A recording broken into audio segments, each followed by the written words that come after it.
Hello students, आज हम लोग फिजिक्स का एक बहुत इम्पॉर्टेंट टॉपिक पढ़ेंगे जिसका नाम है वेक्टर अलजेब्रा या वेक्टर क्वांटिटीज़। एक्चुअली अगर हम फिजिक्स में देखें तो वेक्टर का इतना बड़ा रोल है कि लगभग फिजिक्स में 70% जो हमारे चैप्टर्स हैं कहीं ना कहीं उसमें वेक्टर किसी न किसी फॉर्म में ज़रूर अप्लाई होता है। तो जैसा कि हमें पता है कि फिज़िकल क्वांटिटीज़ 3 टाइप की होती है। अगर हम फिज़िकल क्वांटिटीज़ की बात करें, दीज आर ऑफ 3 टाइप्स। आप इसको नोट भी कर सकते हैं। और वो जो तीनों टाइप की फिज़िकल क्वांटिटीज़ हैं उनमें जो पहला क्वांटिटी है वो है स्केलर, और जो दूसरी क्वांटिटी है वो वेक्टर है, और जो तीसरी क्वांटिटी है वो है टेंसर। तो वेक्टर, स्केलर और टेंसर ये 3 टाइप की फिज़िकल क्वांटिटीज़ होती हैं जो पूरे फिजिक्स में काम आती है, या आप यूँ बोलें कि फिजिक्स के वर्ल्ड में इनका मेन रोल होता है। तो सबसे पहले अगर हम स्केलर की बात करें, स्केलर को हिंदी में हम लोग अदिश बोलते हैं। अदिश मतलब जिसमें दिशा नहीं है। तो केवल ये कह देना कि कोई भी फिज़िकल क्वांटिटी जिसमें दिशा नहीं होती है, केवल मैग्नीट्यूड होता है, उसे स्केलर कहते हैं। ये बात 100% ट्रू नहीं होती है, क्योंकि सबसे पहले तो आपको पता होना चाहिए कि मैग्नीट्यूड क्या है। What is the right meaning of magnitude? Actually magnitude का मतलब होता है numerical value multiplied by unit. जैसे अगर मान लो किसी तार की लंबाई 5 मीटर, हमने बोला 5 मीटर, तो यहाँ पे 5 इज न्यूमेरिकल वैल्यू, जबकि जो मीटर है वो उसका यूनिट है। तो 5 इंटू मीटर, एक्चुअली इंटू का मतलब ये है कि 5 के साथ मीटर लगा हुआ है, तो 5 मीटर को मिला के हम उसको बोल सकते हैं कि ये मैग्नीट्यूड है। तो कोई भी फिजिकल क्वांटिटी जिसमें मैग्नीट्यूड केवल हो, डायरेक्शन ना हो, उसको हम स्केलर कहते हैं। ये बात हम लोग जानते हैं, लेकिन ये हमेशा नहीं सही होती। क्यों? क्योंकि बहुत सारी ऐसी फिजिकल क्वांटिटीज़ होती हैं जो प्योर रेशियो होती हैं और उसमें कोई यूनिट नहीं लगाते हैं, still these are scalar quantities. तो स्केलर क्वांटिटी अगर हम समझें तो scalar quantities are physical quantities which are having just only magnitudes and these do not need to specify direction। तो ये उसका मेन वो होता है, लेकिन उसके साथ में उसमें रेशियो अगर आ जाए तो भी हम उसको वेक्टर क्वांटिटीज़ कह सकते हैं। जैसे अगर हम रिफ्रैक्टिव इंडेक्स की बात करें तो रिफ्रैक्टिव इंडेक्स एक रेशियो है। स्पेसिफिक ग्रेविटी की बात करें तो वो एक रेशियो होता है। तो ऐसी बहुत सारी फिजिकल क्वांटिटीज़ हैं जो प्योर रेशियो होती हैं, तो हम उसको भी स्केलर क्वांटिटीज़ बोल सकते हैं। तो so scalar quantities are physical quantities which can be specified by only magnitude और which can be written in the pure ratio, in the form of pure ratio are called as scalar quantities. अब scalar में बहुत सारी चीज़ें, जैसे अगर हम देखें तो टाइम हमारा एक स्केलर होता है, स्पीड जो है वो स्केलर क्वांटिटी है, और इसी तरह से डिस्टेंस को अगर आप देखें तो डिस्टेंस इज स्केलर क्वांटिटी। अगर हम लेंथ को देखें तो length is also scalar quantity. अगर एरिया को देखते हैं तो area is a scalar quantity. Volume को देखें तो volume is a scalar quantity. तो ये सारी क्वांटिटीज़ जो हैं वो स्केलर क्वांटिटीज़ हैं। Density is also one form of scalar quantities. Mass is scalar quantity. और इसी तरह से अगर हम टेम्परेचर को देखें तो वो भी एक स्केलर क्वांटिटी होती है। तो स्केलर क्वांटिटीज़ के लिए अगर आप चाहें तो कुछ एग्जाम्पल नोट कर सकते हैं। तो पहला तो हम टाइम को बोलेंगे स्केलर है। दूसरा जो डिस्टेंस है उसको आप बोल सकते हैं कि स्केलर है। जो तीसरा है वो लेंथ है, वो स्केलर है। जो एरिया है वो स्केलर है। वॉल्यूम है वो स्केलर है। इसी तरह से अगर आप एंगल की बात करें तो angle is also scalar quantity. अगर हम टेम्परेचर देखें तो टेम्परेचर भी एक स्केलर क्वांटिटी है। वर्क देखें तो वर्क भी एक स्केलर क्वांटिटी है। पोटेंशियल देखें, पोटेंशियल किसी भी टाइप का हो, चाहे वो इलेक्ट्रिक पोटेंशियल हो, ग्रेविटेशनल पोटेंशियल हो, मैग्नेटिक पोटेंशियल हो, potential is also scalar quantity. इसी तरह से अगर हम फ्लक्स को देखते हैं, फ्लक्स किसी भी टाइप का फ्लक्स हो, चाहे इलेक्ट्रिक फ्लक्स हो चाहे मैग्नेटिक फ्लक्स हो, ये दोनों टाइप के जो फ्लक्स आप देख रहे हैं ये दोनों फ्लक्स स्केलर क्वांटिटीज़ हैं। तो ऐसे बहुत सारे एग्जाम्पल हमारे फिजिक्स में भरे पड़े हैं जो स्केलर क्वांटिटीज़ हैं। तो स्केलर क्वांटिटीज़ के लिए हमको कोई ज़्यादा दिक्कत नहीं होती है। इसको जोड़ना हो, घटाना हो, डिवाइड करना हो, मल्टीप्लाई करना हो, तो ऑर्डिनरी मैथमेटिक्स के रूल्स को हम यूज़ कर लेते हैं और उससे आराम से आप कर पाएंगे। जैसे यहाँ पे अगर हम 5 मिनट में 5 मिनट और जोड़ दें तो टाइम में टाइम सीधा सीधा जुड़ जाता है, वहाँ पे कोई दिक्कत वाली बात नहीं है। So scalar quantities can be added by using ordinary mathematical rules, multiplied by using ordinary mathematical rules, और इसको आपको ज़्यादा परेशानी नहीं होगी। तो जैसे 10 डिग्री सेल्सियस टेम्परेचर है और उसमें हमने 20 डिग्री सेल्सियस टेम्परेचर को जोड़ दिया, इट बिकम्स 30 डिग्री सेल्सियस। तो यहाँ पे सिंपल सी बात है, कोई दिक्कत वाली बात नहीं होती है। अच्छा, अब इसके बाद जो हमारा मेन टॉपिक है जो हम इस लेक्चर में कवर करने वाले हैं वो एक्चुअली है वेक्टर क्वांटिटीज़। तो हम वेक्टर पर आते हैं जो हमारा आज का टॉपिक है। वेक्टर एक्चुअली होता क्या है पहले ये समझ लें। वेक्टर को हिंदी में हम लोग सदिश बोलते हैं, सदिश राशि। एक्चुअली वेक्टर जो है ये लैटिन शब्द होता है, लैटिन वर्ड है ये लैटिन भाषा का शब्द है और जिसका मतलब होता है कैरियर। कैरियर का मतलब ढोने वाला, वाहक। जैसे हम लोग बायो वाले स्टूडेंट्स पढ़ते हैं कि प्लेग की बीमारी को ढोने वाले जो कैरियर्स हैं वो हैं चूहे होते हैं, और मलेरिया की बीमारी को पहुंचाने वाले जो होते हैं वो मॉस्किटो होते हैं, मच्छर, एनाफिलीज मच्छर होते हैं। तो इसी तरह से लैटिन शब्द है, वेक्टर का मतलब होता है कैरियर यहाँ पे, लेकिन फिजिक्स में हम वेक्टर क्वांटिटीज़ का मतलब सदिश राशि समझेंगे। तो सदिश राशियाँ वे राशियाँ होती हैं जिनको पूर्णता व्यक्त करने के लिए हमको दिशा और परिमाण दोनों की आवश्यकता होती है। हम लोग यही पढ़ते हैं, लेकिन अगर हम इसमें थोड़ा सा समझें तो बहुत सारी बातें निकल के सामने आ जाएंगी। So what we have studied is a physical quantity which can be completely specified by magnitude and direction both is called as vector quantity। लेकिन ये बात हमेशा सही नहीं होती है। जरा हम इस पे विचार कर सकते हैं, थोड़ा सा देखें। अभी हमने देखा कि जो टाइम है वो स्केलर क्वांटिटी है। टाइम क्या है?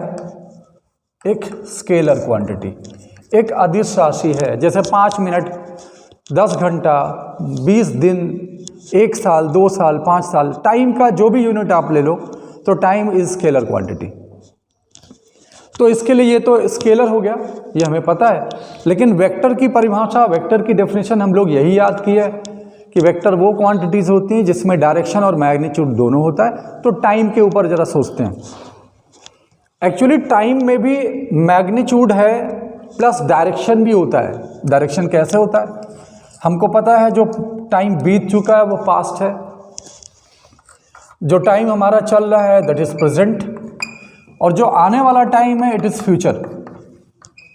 तो आपके उस डेफिनेशन के हिसाब से ये time flows from past to future. इसका मतलब टाइम में भी डायरेक्शन आ गई तो time must be a vector quantity, लेकिन ऐसा है नहीं। तो इसका मतलब हो गया कहीं ना कहीं हम गलती कर रहे हैं। So this definition is not complete actually. अब इस पर विचार करें। इसी तरह से अगर हम इलेक्ट्रिक करंट के बारे में देखें, इलेक्ट्रिक करंट भी एक वेक्टर स्केलर क्वांटिटी है। जैसे मान लीजिए आपने लिया 20 एम्पियर की धारा 20 एम्पियर की करंट किसी सर्किट में बना रहे हो सॉरी, तो ये हमारा 10 ओम का रेजिस्टेंस है और इसमें हमने एक सेल जोड़ दिया, मान लो 10 वोल्ट का ईएमएफ है यहाँ पे इसका, और इसमें 1 एम्पियर की करंट फ्लो कर रही है, 1 एम्पियर 1 एम्पियर, तो करंट इज 1 एम्पियर। 1 एम्पियर की करंट फ्लो कर रही है, 1 एम्पियर की करंट फ्लो कर रही है, तो इसकी आपने डायरेक्शन दिखा दिया, पॉजिटिव टर्मिनल से ये करंट निकलती है, फिर इसके बाद इसमें जाती है, पूरे सर्किट में पूरा फ्लो कर रही है। तो जब भी हमने करंट को भी शो करना है तो हम क्या करते हैं, उसका मैग्नीट्यूड भी दिखाते हैं 1 एम्पियर प्लस डायरेक्शन मेंशन करते हैं, तब उस हिसाब से करंट को भी एक वेक्टर क्वांटिटी होना चाहिए, जबकि ऐसा नहीं है। तो इस तरह से हम बहुत सारे ऐसे फिजिकल क्वांटिटीज देख सकते हैं जिसमें डायरेक्शन के साथ मैग्नीट्यूड के साथ डायरेक्शन भी है, बट फिर भी वो स्केलर क्वांटिटी है। इसका मतलब वेक्टर क्वांटिटी कोई भी ऐसी क्वांटिटी को नहीं बोल सकते जिसमें केवल डायरेक्शन और मैग्नीट्यूड दोनों हो जाए। उसके अलावा भी एक तीसरी चीज़ उसमें इन्वॉल्व होनी चाहिए, हम उस पर चर्चा करेंगे। तो जो तीसरी चीज़ है वो थोड़ा सा समझें। तो वेक्टर क्वांटिटीज़ ऐसी फिजिकल क्वांटिटीज़ होती हैं जिनमें डायरेक्शन और मैग्नीट्यूड दोनों होता है, लेकिन उनको जोड़ने के लिए और उनको घटाने के लिए, यानी उनका एडिशन और सब्ट्रैक्शन या मल्टीप्लिकेशन ऑर्डिनरी मैथमेटिकल रूल्स से नहीं कर सकते हैं। ये आपको उसमें एडअप करना होगा। अगर ये आप अपने डेफिनेशन में जोड़ देते हैं, then your definition of vector quantities is complete. So the right definition और correct definition of vector quantity is what? A physical quantity which can be is completely specified by magnitude and direction both, and whose addition or subtraction and multiplication cannot be done by using ordinary mathematical rules. So अब अगर आप इस बात को कहेंगे तो फिर ये बात आपकी सही होगी। तो फिर हम ऑर्डिनरी मैथमेटिकल रूल से नहीं करेंगे तो फिर करेंगे किससे? उसके लिए हमारे पास एक वेक्टर अलजेब्रा के रूल्स हैं। तो वेक्टर क्वांटिटीज़ का जो भी ऑपरेशन है, मैथमेटिकल ऑपरेशन, हम उसको वेक्टर अलजेब्रा के हिसाब से करते हैं। उसका जोड़ना भी वेक्टर अलजेब्रा के हिसाब से करेंगे, उसका घटाना भी हम वेक्टर अलजेब्रा के हिसाब से करेंगे, उसका मल्टीप्लिकेशन भी हम वेक्टर अलजेब्रा के हिसाब से करेंगे। वहाँ पे हम ऑर्डिनरी अलजेब्रा का कोई यूज़ नहीं करेंगे।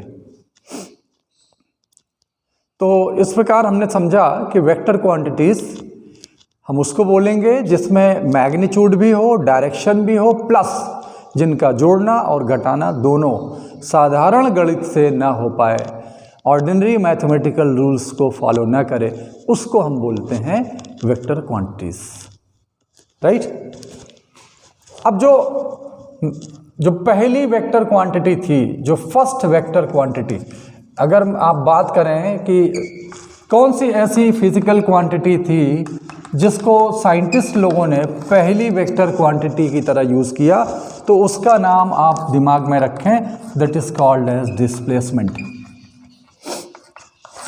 सो displacement is taken as a first vector quantity in physics. पहली वेक्टर क्वांटिटी जो हम लोगों ने पढ़ा है उसका नाम है डिस्प्लेसमेंट। इसके लिए हम किसी भी वेक्टर क्वांटिटी की डेफिनेशन डिस्प्लेसमेंट के आधार पर भी दे सकते हैं कि ऐसी कोई भी फिजिकल क्वांटिटी जो जोड़ने में या घटाने में या मल्टीप्लिकेशन में, इन सारी चीज़ों में डिस्प्लेसमेंट के जैसा ही बिहेव करे, उसको हम वेक्टर बोल सकते हैं। So physical quantities which can behave और which behave like displacement in terms of addition, subtraction and multiplication are called as vector quantities। तो आप इसके हिसाब से भी वेक्टर क्वांटिटी की डेफिनेशन आप बना सकते हो या दे सकते हो। ठीक है? तो अब वेक्टर क्वांटिटीज अगर है तो वेक्टर क्वांटिटीज के बहुत सारे एग्जाम्पल हैं, और उस एग्जाम्पल में सबसे पहला, जैसा आपने नाम जाना, उसका नाम है डिस्प्लेसमेंट। अब उसके बाद आप कोई भी वेक्टर क्वांटिटी आप बोल सकते हो, कोई दिक्कत नहीं है। तो हमारा डिस्प्लेसमेंट हो गया, फिर वेलोसिटी हो गई, एक्सेलरेशन हो गया, फोर्स हो गया, मोमेंटम हो गया, फील्ड इंटेंसिटी हो गई, कोई भी फील्ड इंटेंसिटी। चाहे इलेक्ट्रिक फील्ड इंटेंसिटी की बात करें, चाहे मैग्नेटिक फील्ड इंटेंसिटी की बात करें, चाहे ग्रेविटेशनल फील्ड इंटेंसिटी की बात करें, any field intensity, so all field intensities are vector quantities, ये आप समझो। इसी तरह से अगर हम देखें तो टेम्परेचर ग्रेडियंट भी हमारा वेक्टर क्वांटिटी है, वेलोसिटी ग्रेडियंट भी हमारा वेक्टर क्वांटिटी है,